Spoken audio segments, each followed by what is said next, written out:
So let's talk about what can only be described as a hit piece against Palantir by CNBC. And I hope everybody's enjoying their Saturday morning. I am.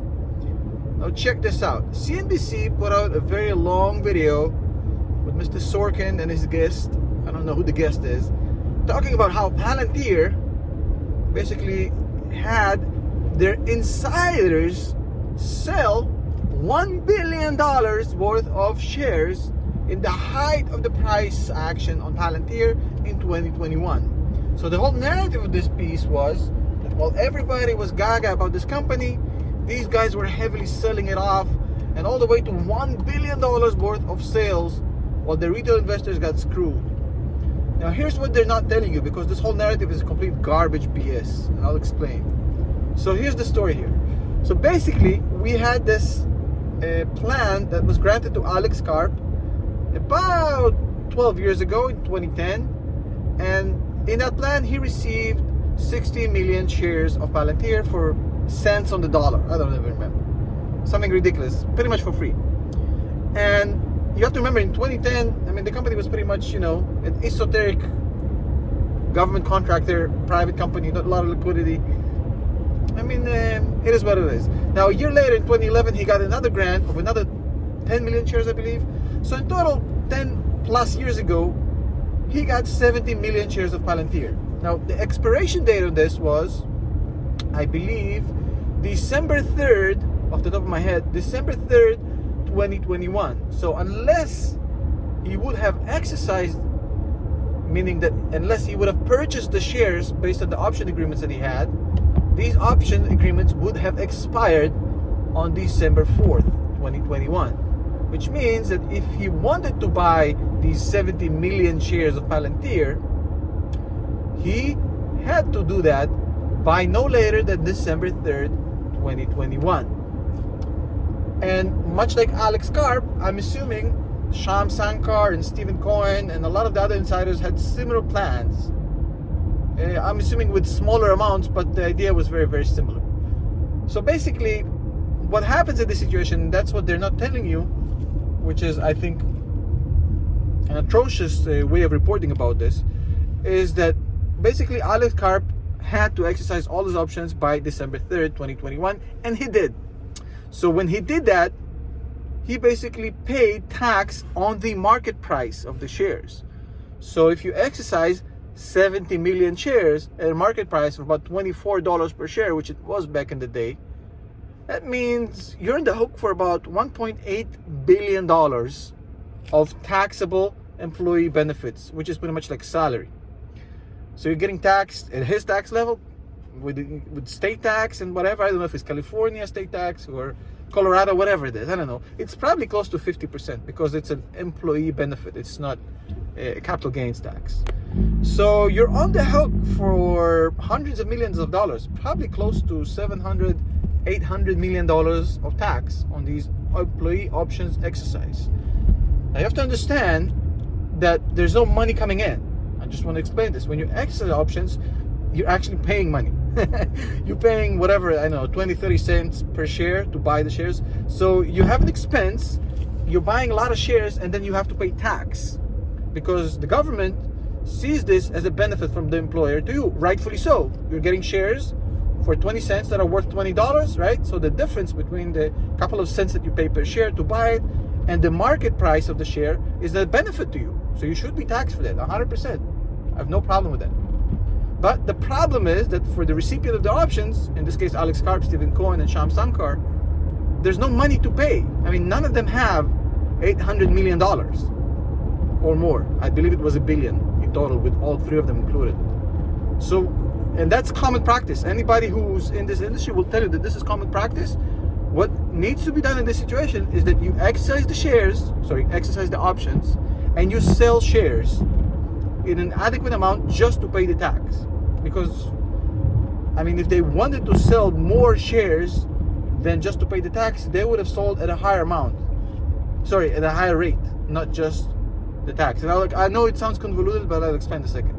So basically, now going back to the CNBC article. So CNBC told you that all these insiders sold $1 billion worth of shares. Now I just showed you that Alex Karp alone hit what seems to be like close to $800 million worth of tax bill.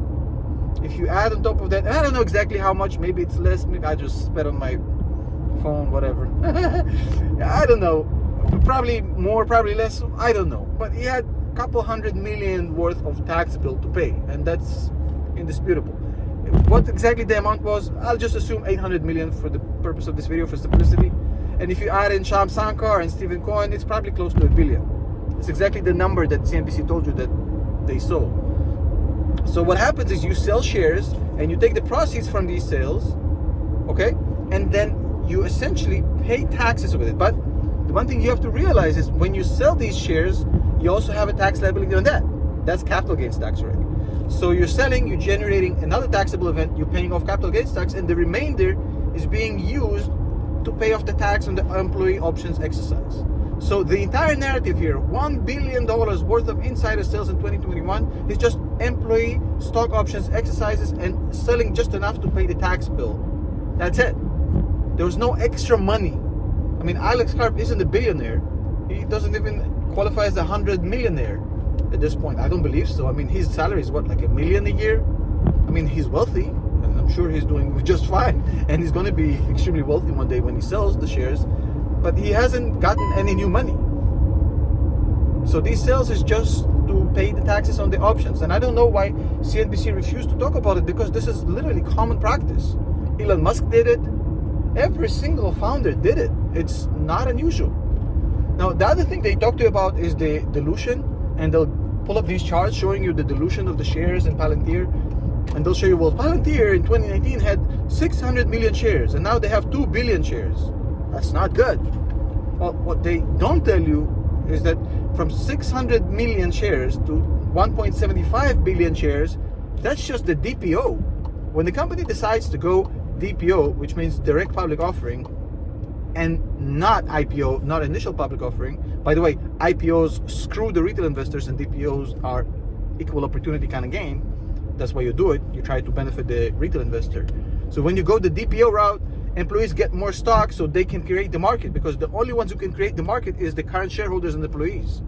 So basically 1.75 billion shares was a result of the DPO, and that has nothing to do with the investors that actually bought it in the free market, because I mean, they were already buying it post this dilution that happened before the DPO. Now, there's more things that happened that added to this dilution, because they went, I believe, all the way to 2 billion shares, 2.1 billion shares, as Alex Karp actually got a new plan for the next 10 years, which expires in 2030, I believe, or 2031. And that new plan adds more stock-based compensation. But again, standard stuff.